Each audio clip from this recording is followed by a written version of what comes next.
Welcome to the CastOFF. I am your host, Craig Price. Exciting show. We've got veterans this week. It's time to play your favorite streaming video game. It is CastOFF. We've got two contestants that are going to duke it out to recast your favorite movies with actors that you love. So, last week, we'll get right into it because I want to get to the show. Last week, we had the newbies in their first game of the year, and right at the bat, they ended up in a tie. Richard Jensen and Joey Jones went into overtime with Richard Jensen coming in with a perfect double feature for Suicide Squad, Guardians of the Galaxy Volume 2, to win it and take it to from the first round to the second round. He redeemed himself from I would say, a quite terrible showing in the first season. But he has redeemed himself. He has moved on to round 2, and he can hold his head high. But tonight, we have something more important to deal with. Back to the veterans. And let me get my people going. I got my new music.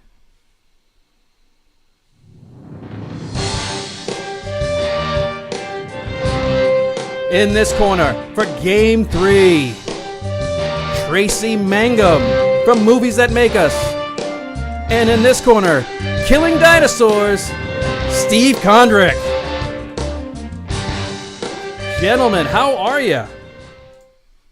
I'm good. Good, Craig. Yeah, Thanks for having us. absolutely. So, I'm up against a dinosaur slayer. This is not good. Yeah. not only that, I was going to start with Tracy, but we'll start with you, Steve, since we're already talking about it. Steve, how is your lovely wife doing? Because my wife got her snackosaurs in the mail this week, and they're fantastic little, she got little pins and some stickers. So, Izzy, how's she doing? She's doing great. Yeah, we actually just got some of our newer Snackosaur pins in, so those will be up at untidyvenus.etsy.com. Plug. Yeah, she's doing great, and glad to hear you and Heather are doing great. Well, we're here. We're living. All things considered. All things considered. But what's going on with Everything I Love from Movies? Right now, we're in the middle of Patreon November, where all our wonderful Patreons got to pick movies for us. Some of them are really good, some of them are really not. And so head on over to ageofradio.org/everything I learned from movies to find out which ones there are. Age of Radio, what is that? You have a new URL? Yeah, podcast network, baby. Oh, excuse me. Yeah, dozens of great podcasts of all different kinds. There's, the true crime, there's all the other stuff. Of course, plenty of movie ones, all 6 of them that are out there, probably located there. Well, I would say I was jealous of you, but you're not the only one on a network. As Tracy from the Stolen Droids Network, Movies That Make Us. How are you doing, Tracy? I'm good, Craig. How you doing today? Well, it's only been a couple days since we recorded 12 Monkeys that'll come out on the 12th of December, so it's 12/12 for 12 Monkeys, which our guest Elizabeth Rapp, you were my co-host. You were elevated to co-host that day. Elizabeth her mind was blown at the end when she realized that 12 Monkeys was coming out on 12/12. So, what's going on with Movies That Make Us? It was good planning. Hey, if I said anything, I think I might actually forgot and didn't realize it was just a happy coincidence. But, Movies That Make Us, you have decided that Halloween does not happen in October. It happens in December, and you were doing all Halloween movies this month. Yep, we're gonna mix it up here. We just got through our body swapping section. We did 17 again, and 13 going on 30, and Freaky Friday. So we finished that up, and we figured, we didn't do Halloween, so we might as well do it in December. Well, you could do a scary one, that new one with Vince Vaughn called Freaky. I'm interested in that one for sure. It's definitely a Freaky Friday meets a serial killer. So we got Movies That Make Us versus Everything I Learned from Movies. Let's get to the rules, which not much has changed. You guys have played. You are the veterans. You have been here before. You actually played against each other, I believe, in a tiebreaker that went down to the wire. So I'm going to throw out an actor. The best choice gets 1 point.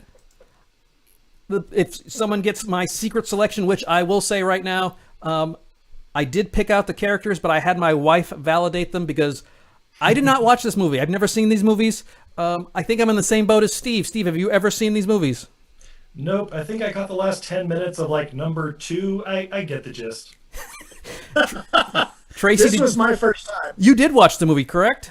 Oh. I did. Okay, so someone is taking it seriously and someone is not. We'll see if that pays off. Because I think Steve feels that he is at Randy's level where he can just watch a trailer and nail it. And so we'll see if that's true. But if you get the secret selection, you get an extra point. Now, just because you get Craig's selection doesn't mean you get the best choice as well. But there is an opportunity to get 2 points with each one. The person with the most points wins. And I will say that the judges, Devin Pike and Zaki Hassan, two top-notch judges. If you've ever heard them on the show, you guys know that they know their movie stuff. Devin is just a drama club nerd, so he is perfect for Pitch Perfect. And Zaki is he's the only blue check. I think he's the only blue check Twitter person I know. So he knows his stuff as well. So if you have any problems, it's not me. In fact, I would say a couple of these went the other direction, and I was vetoed. So.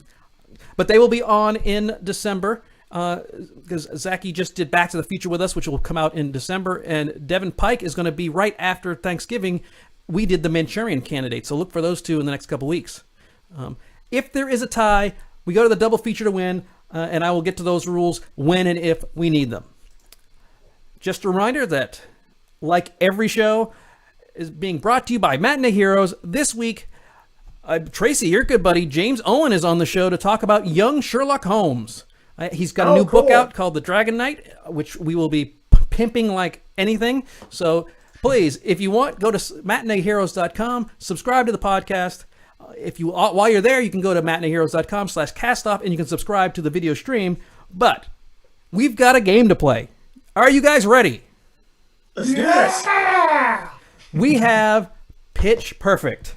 Now, I'm going to have to, not only do I have a list of character names, but I need the actresses too, because after Anna Kendrick and Rebel Wilson, I get lost. So, I will say that we're doing two girls, two guys, and the announcers. So, we start off with the wonderful, the talented, the sweet, the lovely Anna Kendrick. And because we have already established who's going to go first, Tracy, who do you have playing Becca Mitchell? So I wanted somebody who was young, who can actually sing. I tried to actually cast people who could sing. I think could bring a lot of spunk and attitude to the role. I went with Miss Emma Stone. Ah, yes. She can sing. She's was fantastic in La La Land. She is what I call the attainable girl next door.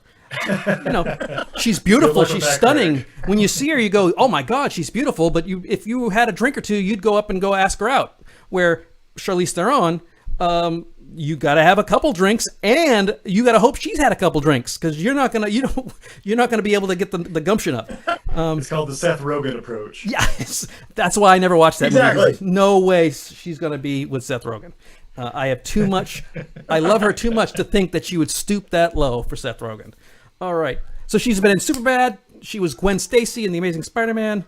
Then, of course, she was in the White Knight movies, La La Land, where white guys explained how jazz was important, and The Help, where white people helped black people overcome racism. So that leaves you, Steve. Who do you have playing Becca Mitchell? Well, since I can't have Anna Kendrick because she has such a great last name, so similar to my own, I really don't rely on them actually being able to sing because, I mean, it's basically all pre-recorded stuff anyway. I've seen Cats. I know how it works. But I went with Natalie Wood, who is a triple threat. Yeah, she can sing. I was like, she's fantastic. She is a true Hollywood starlet. And there she is right at the very bottom, West Side Story. There we go. She was the titular Maria. And how do you solve a girl like that? She was also a little girl on Real Girl on 34th Street, which is always like, oh, yeah. Yeah. And Rebel Without a Cause, she was fantastic throughout her entire life. So let's take a look at the matchup. Emma Stone versus Natalie Wood. I was looking for a Kristen Bell type because I wanted them to sing as well. We all got singers, which is a good start, especially for Steve, who'd not seen the movie. It's good that you went with someone who can actually sing because you're showing some effort. But the judges came together and decided that, Natalie Wood was just too gorgeous. We went with Emma Stone. I I wish I had Steve. For real, B? Okay. Yep, cool. that's how I did it. Steve was doing She's a dance. too perfect for the role. She was just too gorgeous. We went with Emma Stone, who I think fits more of the personality of Becca Mitchell, or I've been told. So now we move on to Rebel Wilson, who plays Patricia Hobart, also known as, and I don't like this at all, but she's known as Fat Amy, despite the fact her name is not Amy. There's a part of the whole thing about why she's named Fat Amy, blah, blah, blah. But, Steve, you get first pick on this one. Who do you have playing the horribly named and Fat Amy? Well, speaking of cats, since I've got to replace Rebel Wilson, I went with someone else who could also sing and could go by Fat with a PH, Amy Hobart. That is Ms. Madeline Kahn. Oh, now see.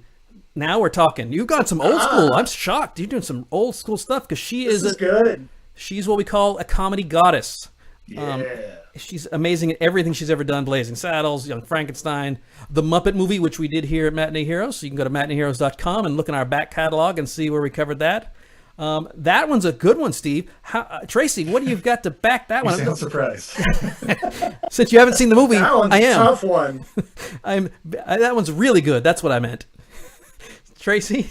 Yeah, that's a heck of a pick there, Steve. Well done. I think it. So with this pick, I don't know if she can sing, but she is a funny comedian, and I went ahead and picked Amy Schumer.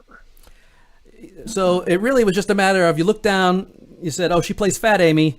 I'll just find an Amy. Fat Amy. Jeez. Any Amy will do.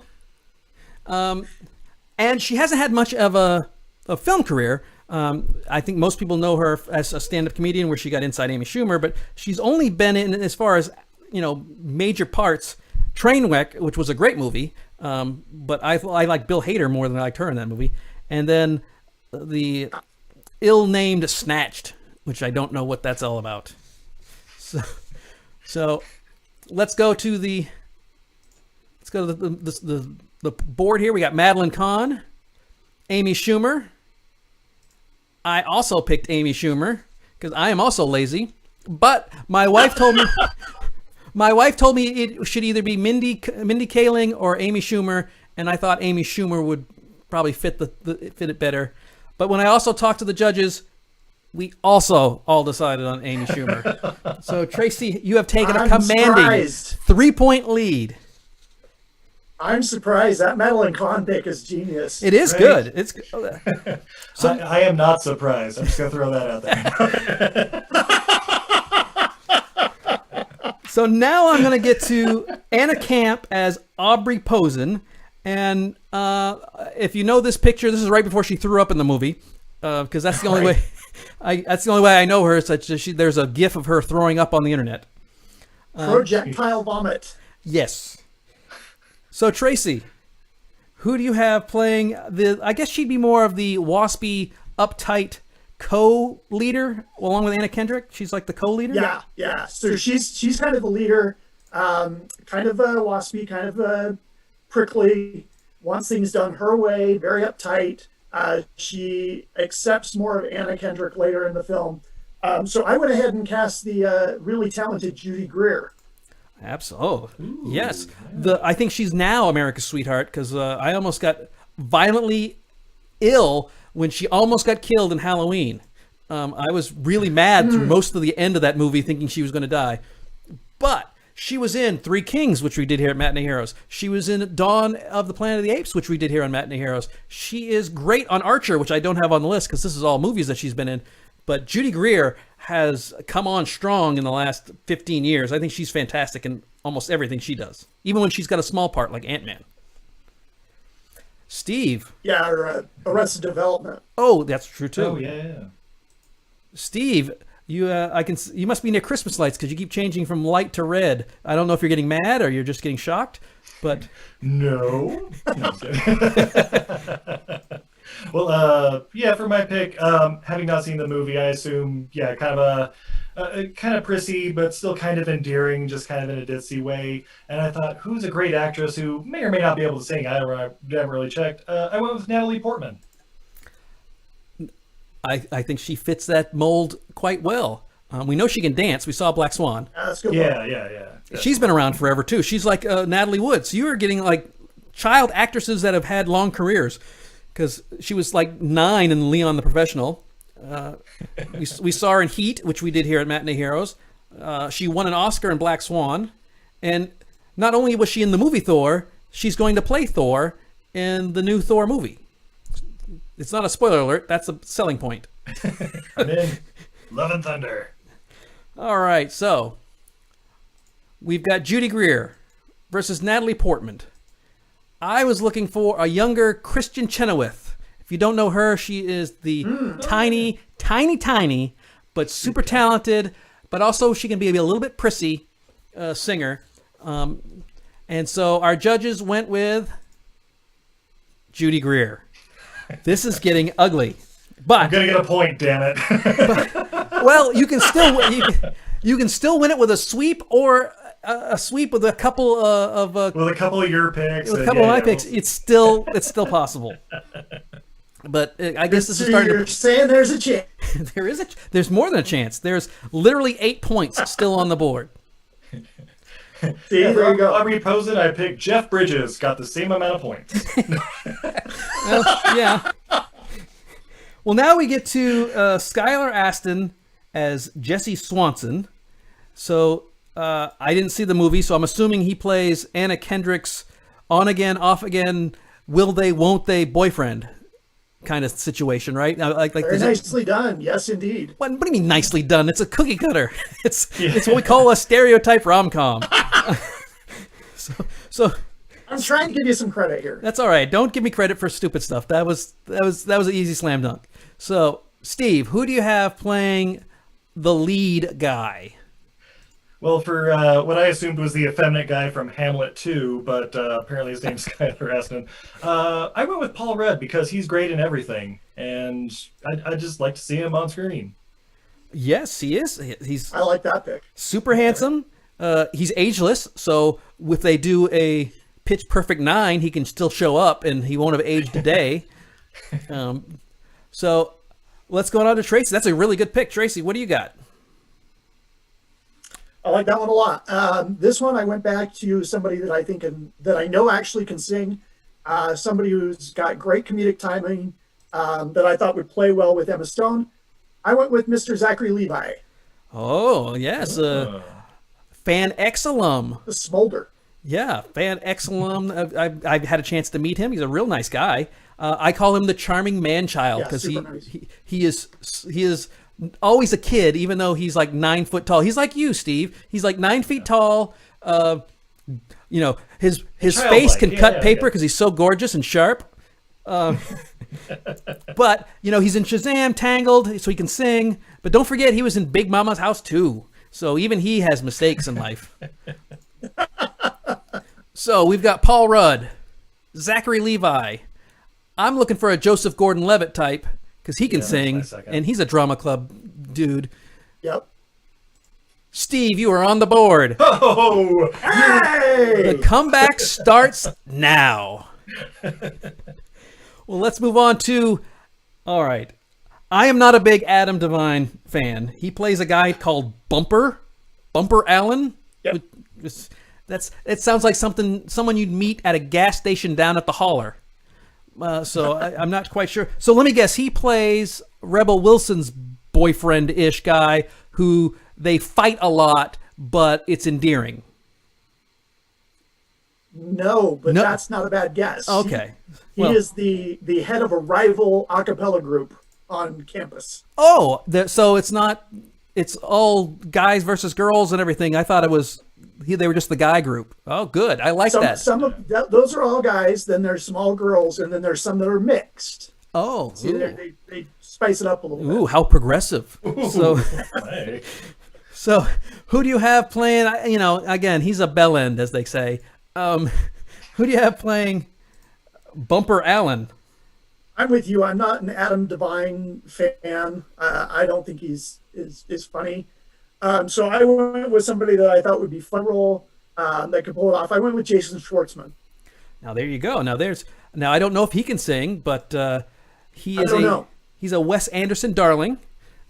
So obviously there's Rushmore, the Darjeeling Limited, Fantastic Mr. Fox, but I just saw him in Saving Mr. Banks. I finally saw that movie after 7 years. Nice guy. He was singing in that. He was Rex Harrison singing. He was talk singing. So I don't know if he can sing. Steve. Greg. Who do you have? Okay. Oh. Well, I am an Adam Devine fan. In Workaholics, that's really about it. Everything else, he's kind of irritating. But I kind of replaced him with someone who can be funny, but is somewhat irritating and can play kind of a Weasley person pretty well. Matthew Perry. I'm thinking Friends era Matthew Perry. I think I found the right picture then, because perfect. Because the pictures you see of him now are not Friends territory. If he's in a high school a cappella competition now, things have gone wrong. Can you be more on the nose? So yes, he was in Friends, but on the movie side, if you remember, he did the whole 9 yards and Fools Rush In, where he's with what's her name? The very Salma Hayek. Yeah, that's ridiculous. So, and then he played the older Zac Efron in 17 again. Yeah. Tracy, you'd know. You just did all these things. We did. We just did that movie, yeah. Yeah, so that doesn't make sense because he doesn't look anything like Zac Efron. All right.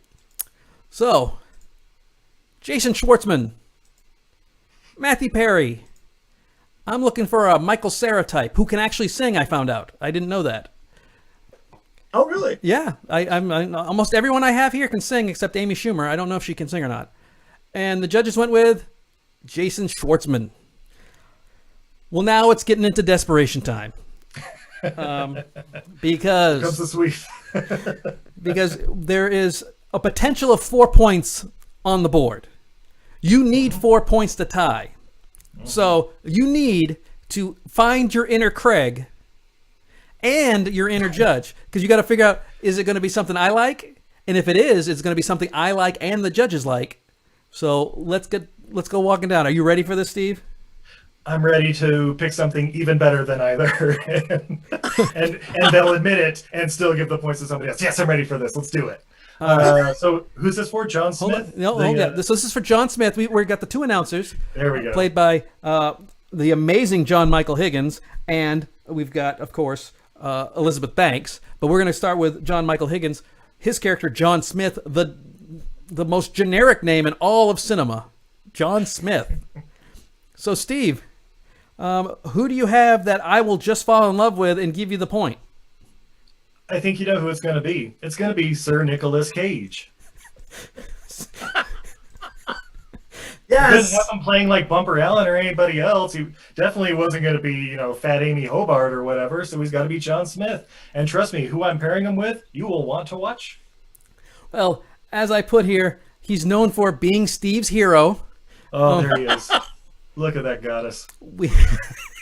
I even put his new movie coming out, I think, this week, Jiu-Jitsu. This Friday, Jiu-Jitsu. Yes. Yeah.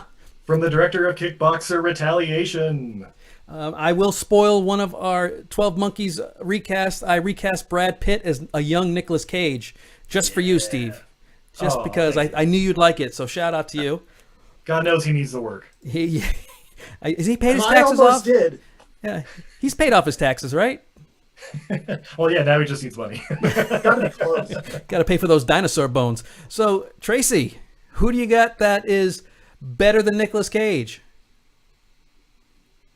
So I went with somebody that he played a very similar role in the movie Dodgeball, but it cracks me up. I went ahead with Jason Bateman. Yeah, that was my number 2.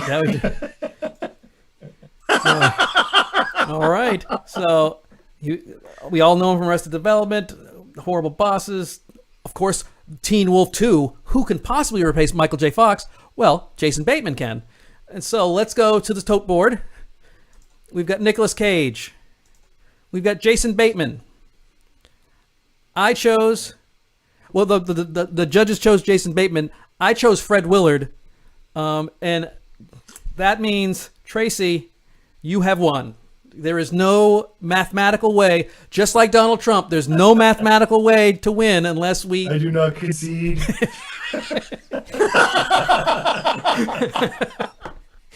No. Great picks, Tracy. Great picks. So, Tracy, any final thoughts? I'm lucky that I pulled this one out because, like I said, this was not my genre. A few of these were, I thought, a little bit on the nose, but that's okay. Sometimes you got to do it. Very, very good game, Steve. Much appreciated. Oh, anytime. Well, let's move on. I will be the Washington Generals of CastOFF. No, believe me, there's people who've lost more. Let's move on to next week. Next week's game 4, the newbie bracket. We've got 2 new players, Chaz Evans versus Jen Rome, and they have probably one of the hardest recasts of the season. I didn't realize that until I had to recast it. And they are doing the 2009 Watchmen. This one's going to be tough. So I am not taking it easy on the newbies. Someone asked me that question earlier, and I'm just randomly pulling things out of my butt when it's time to get to these folks. But the Watchmen next week, it's going to be tough. Well, if you've liked what you saw, head over to Matinee Heroes on Twitter. You can follow us on twitch.tv/Matinee Heroes, or you can go to matineeheroes.com/castoff where you can subscribe to the video feed. Also, you can follow us on facebook.com/groups/Matinee Heroes. So, on behalf of today's winner, Tracy Mangum, and today's not a loser, just not a winner, Steve Condrick, I am Craig Price.